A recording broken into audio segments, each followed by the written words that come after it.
Welcome to our current exhibition, Sussex Landscape, Chalk, Wood and Water. For this exhibition, we've been able to secure a number of loans from public art galleries and private collections across the country, including these three works.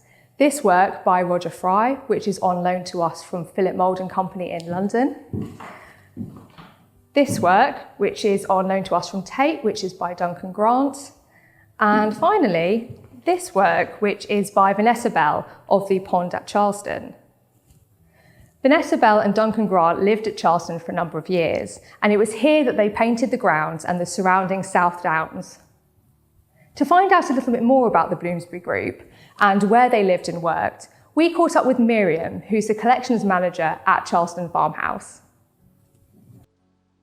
My name is Miriam. I'm the Collections Manager here at Charleston, and my main responsibilities are the care and conservation of our collection that is on display and in storage, but also the house itself and the built environment. We are here at Charleston in Firle in Lewis, and Charleston is a farmhouse which was the home of the artists Vanessa Bell and Duncan Grant, who moved here in 1916.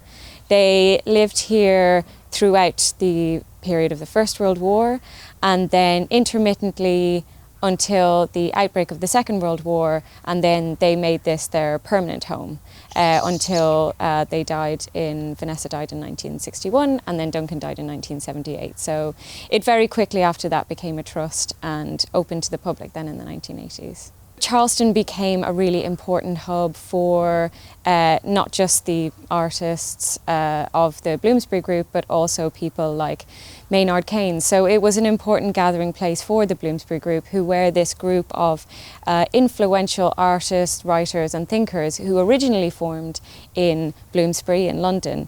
And the South Downs and Charleston became an important place for this group. Virginia Woolf, Vanessa Bell's sister, lived really close by in Monk's House. So there was a connection to this part of the country, and it became a place for them to gather, for them to paint and to live together. So there was always people coming to stay in Charleston and to visit the artists, and then to see, to get inspiration from the South Downs, from where we are. Originally they came here because obviously the First World War broke out in 1914, and Duncan Grant and his lover David Garnett were conscientious objectors. So rather than fighting in the war, they needed to find work of national importance. So they got work on a farm nearby, and then Vanessa and her two children, Julian and Quentin, moved into Charleston, and so Duncan and David were based here and then worked on the farm nearby. So that's originally why they came here. And the house was actually brought to Vanessa's attention by Virginia, her sister, who was already living nearby in Monk's House. So it was already an area where they were familiar with, and so it just became this creative hub from there. And they originally rented the farmhouse, so the farmhouse was always on a lease. It wasn't something that they owned, and then they usually came back in the summertime and until they made it their permanent home after the outbreak of the Second World War. We have a really important work in our collection called The Pond by Vanessa Bell, and it's important because it's one of the earliest works that Vanessa painted here at Charleston in 1916, and we've lent it to the exhibition at Pallant House. The pond was a source of inspiration, obviously artistic inspiration, and both Vanessa and Duncan painted it a lot from different perspectives at different points throughout the year. But the pond was also a big draw for them as a sort of a social place for the family together. So there's lots of photographs of, say, Vanessa Bell's children, Quentin and Julian, playing in the pond in the summertime.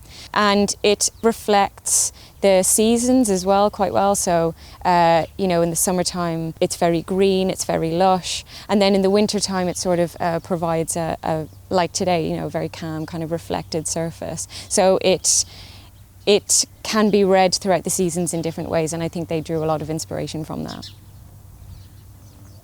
The pond has been here really as long as the house has been here. It's fed from the water that comes from the South Downs and sort of from the field. So it's fed through this tunnel that goes under the road. So it very much responds to the landscape as well. So like if there is a drought, if there is a flood, you'll see that in the pond. It's mentioned in a lot of letters, Roger Fry mentions it to Vanessa and Vanessa mentions it to Virginia. So it's part of the conversation. It's part of, it's very much a part of Charleston as much as the house is.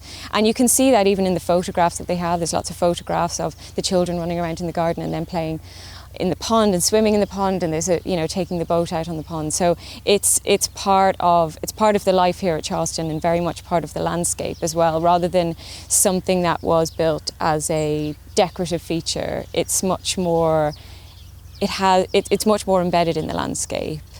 You just have to look around to see that there is any amount of inspiration, whether it's from flowers that they grew in the garden that they'd bring inside to use in still lives, or the South Downs in the summertime, and the sort of views of Charleston from different angles. You get that a lot as well in some of the interiors from Charleston, looking out at the pond in the background, or bringing flowers, bringing things from the garden from outside inside, and using that as inspiration as well. So it's a relationship that you see from both sides throughout their work, both Vanessa and Duncan.